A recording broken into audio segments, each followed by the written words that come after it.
Okay, happy Monday.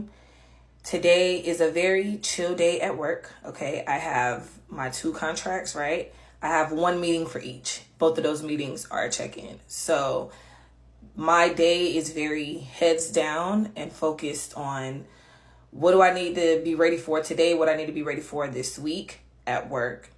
And then once I do all that, then I need to go take care of my actual life because my apartment is a mess and it looks like animals live here. And if you know me personally, I cannot survive in an environment like that. I'm the friend that if you ever come to my house and it is messy, send help. Understand that I am not okay. Understand that I'm stressed, overwhelmed, overworked, burning out, and I need help, okay? Because to know me is to know that I like structure, I like order, I like things to be in a certain place, I like cleanliness, I don't like clutter. So my apartment is a complete misrepresentation of that right now, okay? Also, like, look at the damn calendar, y'all. It say January. Like, we are in February, okay? So I'm going to get it together. In the meantime, I'm going to be answering some questions that I saw in the comments. Now, I do want to say that I did probably leave a comment on these already, but I want to make a video where I go more in depth for the greater audience, right? So question 1 was, how do you prioritize multiple PM contracts with competing timelines? And do you find yourself working after hours to maintain a sense of balance? So the number one thing that I do to manage competing timelines, whether it's within the company, meaning there's a whole bunch of projects that I'm managing with competing timelines, or there's projects at this contract and projects at this contract, and I'm trying to keep myself organized and stuff. I just want y'all to know that everything that y'all see me do, with me opening up the OneNote, me opening up the calendar, me opening up the project plans, that is like my routine, my system, my workflow in order to make sure that I stay like on task, right? And so you need to develop your own system, routine, and workflow that no matter what environment you're in, you're going to implement the same thing. So it doesn't matter what contract you put in front of me, I'm coming at it the exact same way every single time.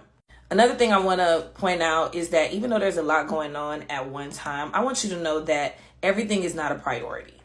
It is your duty as the project manager to figure out what is the priority. Example, let's say you got 2 projects right now. One project needs something right now in order to go to the next task. The other project needs something, but it doesn't need it right now. It can hold off for 2 days, right? Focus on the thing that needs to be done right now in order to move to the next thing today, right now. You get what I'm saying?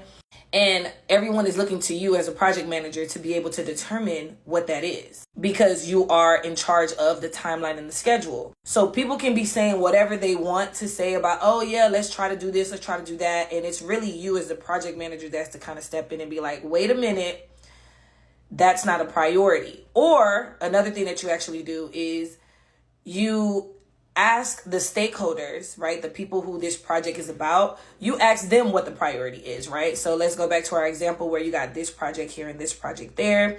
This project has something that needs to be done right now in order to go to the next step. This project is something that needs to be done, but it doesn't need to be done right now. It can be done within the next 2 days, right? Now, you might have a stakeholder saying, well, I want this done right now. And then you can literally say, okay, well, based on the timeline, if we focus on this task right now, then this one is going to potentially be behind schedule, which can potentially impact the cost. If we hold off on this, we have 2 more days to do this, and then we can still focus on this task and do this one right now, and it won't impact the schedule or the budget. Let me know how you would like to maneuver. So you put the priority back in their hand and you allow them to tell you what it is, and then you document that, right? So you make sure you take notes, and then wherever you have in your project plans or wherever it is that you track that, you document it so that when it hits the fan later, you can just run it back and show them, well, this was your decision, right? Now, when it comes to working after hours, yes, I work after hours. Now, what I want to say is me working after hours is not me working extra hours. So you see how I just told y'all today I only have 2 meetings. 1 meeting at one job, 1 meeting at another job. Both of those meetings are only 30 minutes. Okay? Those meetings are only 30 minutes long. And one of them, I already know it's going to be shorter than 30 minutes because of where we are in the project. With that said, I like heads down time where I am not distracted. I know, like, I'm in the remote environment. So when people Teams me, when people send emails, like when people are doing all of that stuff, those are distractions for me. It throws me off. If I was heads down, I could knock stuff out in like an hour. But because you're sending me Teams message, now I'm distracted from what I'm doing because I'm reading up what you said. And then your message sent me on a errand to go figure out the answer. And then now I'm just all over it. So for me, I like working before hours and after hours, because the bulk of people are not here and I most likely will not be getting like any type of messages from people. And so you're probably like, so then what are you doing for the whole day? I'm just chilling. I'm chilling. So if I got meetings, if it's a busy day of meetings, then I'm just going to hop into these meetings. And then when I'm not in the meetings, somebody might Teams me, but I'm not really focused on the work. I'll probably do the work before work had even started or when the day ends, when I know that I won't be reached out, right? But that's just me. Everybody is different. I know for the contracts that I work, those employers, they only care about you being accessible during the day, right? Accessible means, hey, we sent you a Teams, respond back. That's nothing to me, right? Like, I'm typically on my computer all day, or I'm around my computer space in my office all day. So you can do that if you want. But at the end of the day, do what works best for you. Someone asks, do I advise getting a degree along with a PMP certification? Let me start by saying that you don't need a certification to be a project manager. It is not a requirement. I just want to let you know that. And the reason I want you to know that is because to even get the PMP, you need 3 years project manager experience. So you can't even get the certification without the experience, which means you can get the experience without the certification. I made a video on YouTube where I walked through all the certifications that you could potentially get and how you don't even need any of them, honestly. Because I have a lot of coworkers that don't have any type of certifications and they're project managers. Now, when it comes to the degree, you don't need a degree to be a project manager either. It's really all about you getting all that experience. That's all you really need. And back when I was in school, I never even heard of project management, let alone knew that it was a degree you can get until now. I see like now that's a thing where you can go to school to get a degree in project management, but that degree doesn't really do anything for you besides potentially give you more leverage in showing that you understand the methodologies of a project manager. Next question was, do I have any advice on the interview process? So for all the interviews that I've personally been in and then feedback that I've gotten from my peers, 2 things remain true. First thing is you need to sound like the role that you're applying. So if you want to be a project manager, you need to go in the interview and sound like a project manager. Emphasis on the word sound.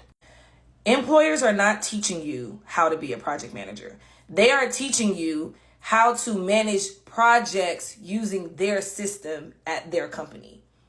So they're expecting you to come in with the knowledge of all the things that project managers do, and now you're just applying it to their company stuff.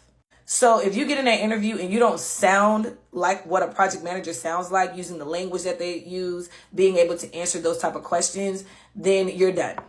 Second thing, you got to let the personality shine. They got to feel like they're talking to their colleague. And the reason I say this is every contract that I have gotten, they've wanted someone with 7, 10 plus years experience as a project manager. I only have 4.5 years. I only have 4.5 years and I've been getting the job. I get in these interviews and make it feel like you is talking to the homie, right? But the smart homie that's going to help you get the project done. And they will pick that over someone with way more experience. And I am a true testament to that. And I'm pretty sure other people can say the same. So once you did the work of getting your resume through their system and now it's time to do the interview, baby, it's all about the art of finesse. That's really what it is, finessing. And learning how to leverage other experiences that you've had in the workforce in the language of the role that you're trying to do. So as a project manager, I leverage my experience as a marketer. I leverage my experience as an educator and all these other things that I've done. and learn how that looks in the project management world, so then I can sound more like a project manager in the interviews. What other questions y'all got?